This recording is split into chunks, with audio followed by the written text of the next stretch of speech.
आप देख रहे हैं जम्मू न्यूज़ मिशन सरफराज खान के साथ। आम जनता को इस चीज़ का पता नहीं होता है कि सरकार की तरफ से उनके लिए क्या-क्या रिलीफ्स जो है वो भेजे जाते हैं, क्या-क्या सहूलियत जो है वो भेजी जाती हैं। इसलिए जो है वो अक्सर इस चीज़ को देखने में जो है वो काफ़ी चौंक जाते हैं। इसलिए जो है वो बार-बार हम लोग अलग-अलग अदारों के अंदर जाते हैं और उनके ऑफ़िसर्स जो है उनके साथ बातचीत करते हैं और तब जाकर आम जनता तक ये खबर पहुँचती है कि सरकार की तरफ से जो है वो उनके लिए क्या-क्या सहूलियत जो है वो प्रोवाइड की गई हैं। उसी के चलते जो है वो आज हम रिलीफ कमिश्नर ऑफिस में मौजूद हैं। मेरे साथ अरविंद करवानी जी हैं जो कि रिलीफ कमिश्नर हैं और इनसे जो है वो ख़ास से बातचीत जो है वो आज होने वाली है। तो आपका टाइम जो है वो ज़्यादा ना लेते हुए सीधा मुद्दे के सवाल पे आता हूँ। करवानी साहब, सबसे पहले तो मैं आपका खैर मकदम करता हूँ जम्मू न्यूज़ मिशन में, और मैं सबसे पहले जो है वो आपसे यही जानना चाहूँगा कि आपका जो ऑर्गेनाइजेशन है वो किस प्रकार का जो है वो आम जनता के लिए काम कर रहा है। सबसे पहले जो है वो जनता को ये अवेयरनेस होना ज़रूरी है कि किस डिपार्टमेंट में जो है वो कौन सा जो है वो काम हमारा होना संभव है। Thank you so much. आपके सभी देखने वालों को मेरा आदाब, नमस्कार।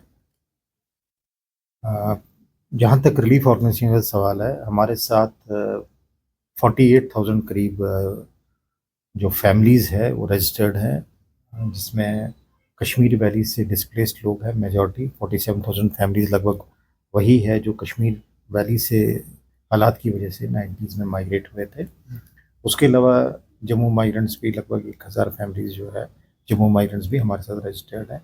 इसमें 2 टाइप के जो रजिस्ट्रेशंस होते हैं। एक तो वो है कि जो लोग रिलीफ जिनको हम रिलीफ असिस्टेंस देते हैं, कैश या राशन असिस्टेंस देते हैं।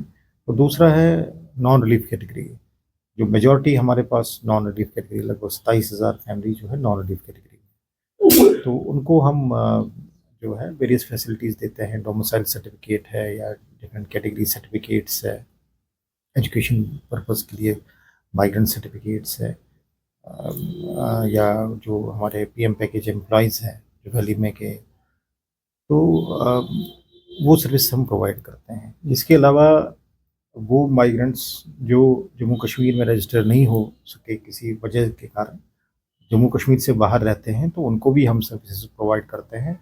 वो हमारे साथ रजिस्ट्रेशन करते हैं फॉर द पर्पज़ ऑफ इशूंस ऑफ डोमिसाइल। उनको हम डोमिसाइल सर्टिफिकेट्स देते हैं। बाकी जितने भी माइग्रेंट्स हैं, क्योंकि जम्मू कश्मीर के सभी लोगों को आयुष्मान भारत स्कीम में बेनिफिट मिलता है, तो उनको भी हम आयुष्मान भारत की स्कीम के ज़रिए बेनिफिट्स देते हैं। जिस तरह से आपने ज़िक्र किया है कि कुछ फैमिलीज़ ऐसी हैं जो हमारे पास जो है वो रजिस्टर्ड नहीं है। अब कुछ लोग ऐसे भी हैं जो जम्मू कश्मीर के बाहर भी जो हैं वो माइग्रेंट हैं। क्या उनको भी जो है वो सारा सेम लाभ मिलता है जो जम्मू कश्मीर के लोगों के लिए है? जो हमारे साथ रजिस्टर्ड नहीं है, हुँ। किसी वजह से रजिस्टर नहीं हो पाए, वो डायरेक्टली कहीं दिल्ली या दूसरे शहरों में गए, उनके उनको हम डोमिसाइल सर्टिफिकेट देते हैं, वो रजिस्ट्रेशन करते हैं। उसके लिए हमारी, एक तो मैं यहाँ पर ये कहूँगा कि हमारी जितनी भी सर्विसेज हैं ऑनलाइन सर्विसेज है, ऑनलाइन पोर्टल पर है। तो हमारे साथ वो रजिस्टर होते हैं। वो एक गवर्नमेंट ऑर्डर है 2020 का 52 डे DMRRR, उसमें वो रजिस्टर होते हैं हमारे साथ। वो कोई माइग्रेशन का कोई प्रूफ लगाते हैं, उसमें 5-6 डॉक्यूमेंट्स का लिस्ट है। सपोज 89 की वोटर लिस्ट है, वहाँ पर उनके पास PRC है, या और भी कुछ 5-6 डॉक्यूमेंट्स है उसमें। तो जब वो डॉक्यूमेंट उस पर अटैच करते हैं, हम उनको रजिस्टर करते हैं यहाँ पे, फिर हम उनको डोमिसाइल सर्टिफिकेट देते हैं।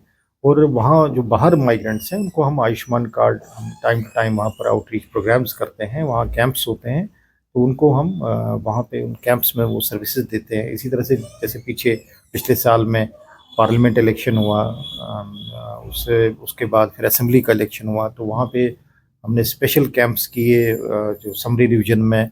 फिर इलेक्शन के दौरान हमने वहाँ पे उनको वोटर कार्ड्स वगैरह दिए, क्योंकि रिलीफ ऑर्गेनाइजेशन जो है एक्स्ट्रॉर्डिनरी हालात की वजह से जो लोग वहाँ वैली में नहीं वोट कर पाए, उनको यहाँ पे हम स्पेशल पोलिंग बूथ्स में वो करते हैं, फैसिलिटेट करते हैं वोट डालने के लिए। तो ये सर्विसेज हम प्रोवाइड करते हैं। अच्छा, वोटों की जब बात आती है, जो बाहर के लोग हैं, जो जम्मू कश्मीर से बाहर चले गए हैं, क्या वो अपना वोट कास्ट जो है वो बाहर भी कर सकते हैं?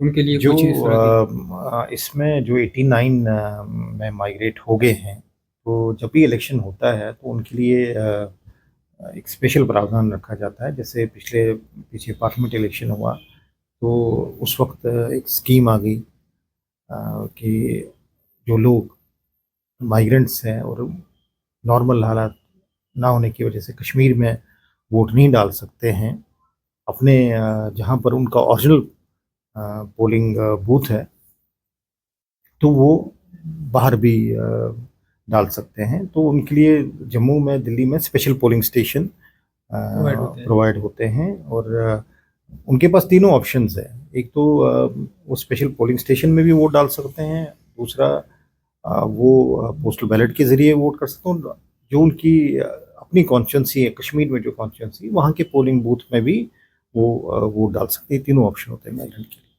उसके बाद जितनी भी आपकी ऑर्गेनाइजेशन है उसका जो मेन हेड है, यानी बेस कैंप जो है वो किस किस जगह पे है और किस किस जगह से जो है वो ये हेड रिलीफ ऑर्गेनाइजेशन JNK जो है हमारा ऑफिस यहाँ जम्मू में कनाल रोड में है। कश्मीर में भी हमारा ऑफिस श्रीनगर में है।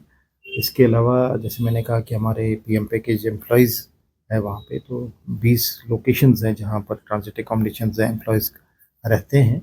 तो हर कैंप में हमारे जो है कैंप इंचार्ज होते हैं। तो रिलीफ ऑर्गेनाइजेशन, क्योंकि PM पैकेज के एम्प्लॉय जितने भी हैं इनकी सैलरी रिलीज़ होती है कंसर्न DDOs को, वहाँ पे जो ट्रांजिट एकोमोडेशंस जो वहाँ पे एकोमोडेशन बन रही है एम्प्लॉयज़ के लिए उसको देखती है। तो हमारा श्रीनगर में भी ऑफिस है और यहाँ जम्मू में भी। अभी तक कितनी फैमिलियां जो है वो यहाँ पर रजिस्टर्ड हो चुकी हैं और कितनी फैमिलियों को ये रिलीफ मिल चुकी है? जैसे मैंने कहा लगभग 48,000 फैमिलीज़ हैं हमारे पास, जिसमें से 21,000 फैमिली जो है लगभग उनको रिलीफ असिस्टेंस मिल चुकी है। अब जो फैमिलीज जो है वो यहाँ पर रजिस्टर्ड नहीं है उनके लिए क्या प्रोसीजर रहेगा, किस तरह से जो है वो यहाँ पर रजिस्टर्ड हो सकते हैं? देखिए, फ्रेश रजिस्ट्रेशन जम्मू कश्मीर जो रिलीफ ऑपरेशन है, फ्रेश रजिस्ट्रेशन नहीं होती है, क्योंकि वैली में तब से हालात सुधरे हैं और पिछले जिसमें एडमिनिस्ट्रेटिव डिपार्टमेंट की डायरेक्शन है 2023 में नई कोई रजिस्ट्रेशन नहीं हो रही है। लेकिन वो लोग जो माइग्रेंट है मगर relief organisation Jammu and Kashmir के साथ रजिस्टर्ड नहीं हो पाए, मानो दिल्ली रह रहे हैं या कहीं और रह रहे हैं, तो वो अगर जैसे डोमिसाइल फैसिलिटी है या कोई भी माइग्रेशन सर्टिफिकेट लेना चाहते हैं for the purpose of education of the children, तो वो हमारे पास अप्लाई करते हैं। उसके लिए पहला प्रोसीजर यही है कि वो उनको अनरजिस्टर्ड माइग्रेंट्स कहते हैं, वो रजिस्टर करते हैं हमारे पास, डोमिसाइल सर्टिफिकेट उनको इशू होता है जिसके बेस पे उनको फ़ायदा मिलता है डोमिसाइल सर्टिफिकेट का। और फिर हमारे जैसे मैंने कहा आउटरीच कैंप्स हमारे बाहर होते रहते हैं, तो उसमें हम वोटर इसको लेके हम जो है आयुष्मान भारत की सर्विसेज उनको देते हैं, वोटर ID इलेक्शन के रिलेटेड जो सर्विसेज होते हैं वो प्रोवाइड करते हैं। यही मेनली हमारा बाहर रहता है। आखिरी सवाल की ओर बढ़ता हूँ सर। जिस तरह से आपके ऑर्गेनाइजेशन जो है वो, जिस तरह से आपने सारा ही जो है वो इसमें खुलासा कर दिया है, उसके बाद मैं जानना चाहूँगा जिस तरह से माइग्रेंट लोग हैं उनके लिए स्कॉलरशिप का कोई, अगर मैं देखूँ क्योंकि आम लोगों को आज स्कॉलरशिप भी मिल रही है, क्या माइग्रेंट के लिए भी स्कॉलरशिप है या इस तरह की और जो खास रिलीफ है जो उनको बाकियों से जो है वो हट के मिलती है, उसके ऊपर थोड़ा सा नज़रसानी करें? इसमें मैं ये कहूँगा कि जो भी गवर्नमेंट की स्कीम्स हैं जिसमें पेंशन स्कीम्स है या मैरिज असिस्टेंस है, जैसे social welfare department old age pension, window pension, disability pension या सीनियर सिटीजन्स को कुछ फैसिलिटी है, तो ये सारे जो चीज़ें हैं राशन कार्ड से बेसिकली रिलेटेड है। तो इस वक्त हमारा जो प्रोसेस चल रहा है उसमें हम जो कश्मीर और जम्मू माइग्रेंट्स हैं इनके राशन कार्ड जो है नेशनल डेटाबेस पर इंटीग्रेट कर रहे हैं नप्सा में, जिससे एलिजिबल हो जाएंगे for benefit availing various benefits of this government schemes. Categorisation हो जाएगी और इसमें कैटेगराइजेशन के हिसाब से जैसे मान लीजिए प्रायोरिटी हाउस होल्ड है, प्रायोरिटी हाउस होल्ड वाले को ओल्ड एज पेंशन मिलता है, विडो पेंशन मिलता है, या PHH हो या NPHH कैटेगरी में हो तो उसको ये डिसेबिलिटी पेंशन मिलता है, मैरिज असिस्टेंस 50,000 का मिलता है जो प्रायोरिटी हाउस होल्ड में है। तो ये सारी फैसिलिटीज़ मिलती है। जो NPHH में है तो उसको कंट्रोल रेट पर राशन मिलता है। तो ये जितनी भी स्कीम्स है, पेंशन स्कीम्स है, स्कॉलरशिप स्कीम्स है, तो इनका बेनिफिट लेने के लिए या आयुष्मान भारत को स्मूथली चलाने के लिए, उसका बेनिफिट माइग्रेंट्स तक पहुंचाने के लिए ज़रूरी है कि कैटेगराइजेशन ऑफ राशन कार्ड्स हो, नेशनल डेटाबेस के साथ राशन कार्ड्स इंटीग्रेट हो, और ताकि माइग्रेंट को एक डिजिटाइज्ड राशन कार्ड मिलेगा और वो स्कीम्स का बेनिफिट ले सकता है जैसे दूसरे लोग लेते हैं। कोई भी स्कीम लेने से पहले जो है वो राशन कार्ड का होना बहुत ज़रूरी है, क्योंकि ये सवाल मैंने इसलिए पूछा कि सरकार की तरफ से एक स्कीम निकाली गई है कि केवाईसी होगा तो राशन कार्ड के ऊपर नाम दर्ज होगा, अदरवाइज अगर केवाईसी नहीं करवाओगे तो वो राशन कार्ड से नाम हट जाएगा। लेकिन अभी भी बहुत सारे इस तरह के लोग हैं जो लापरवाही बरत रहे हैं, वो अभी भी जो है वो अपना राशन कार्ड केवाईसी जो है वो नहीं करवा रहे हैं। देखिए, राशन कार्ड डिजिटाइज्ड होना और नेशनल डेटाबेस पर होना बहुत ज़रूरी है सरकार की डिफरेंट स्कीम्स का बेनिफिट लेने के लिए। आपने सही बोला, राशन कार्ड जब इंटीग्रेट होगा नेशनल डेटाबेस के साथ होगा तो हर स्कीम का बेनिफिट जो है एक आम इंसान ले सकता है। बहुत शुक्रिया। तो एक जानकारी जो है वो यहाँ पर आप तक और भी हम पहुँचा दें, क्योंकि बहुत सारे लोग इस तरह के हैं जो कि राशन कार्ड जो है अभी तक जो है वो केवाईसी नहीं करवा रहे हैं।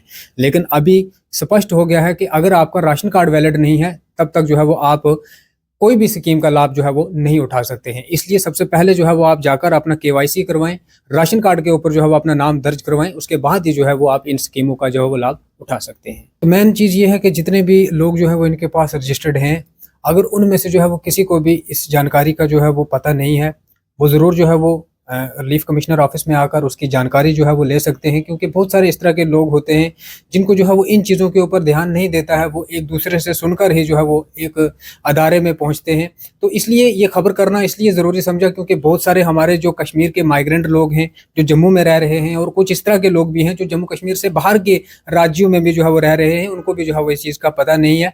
लेकिन एक अच्छा इनिशिएटिव है इनकी तरफ से, और एक अच्छा जो है वो रिलीफ जो है वो लोगों को दी जा रही है, सहूलियत जो है वो लोगों को दी जा रही है। लेकिन वीडियो को जो है वो ज़्यादा से ज़्यादा शेयर करें ताकि ये खबर जो है वो उन लोगों तक पहुंच सके जिन लोगों को जो है वो अभी तक इस चीज़ के बारे में अवेयरनेस जो है वो नहीं है कि जो माइग्रेंट लोग हैं उनके लिए जो है वो क्या क्या सहूलियत जो है वो आती है। मजीद अपडेट के साथ जुड़े रहे हमारे साथ। सरफराज खान, जम्मू न्यूज़ मिशन के लिए। आप देख रहे हैं जम्मू न्यूज़ मिशन।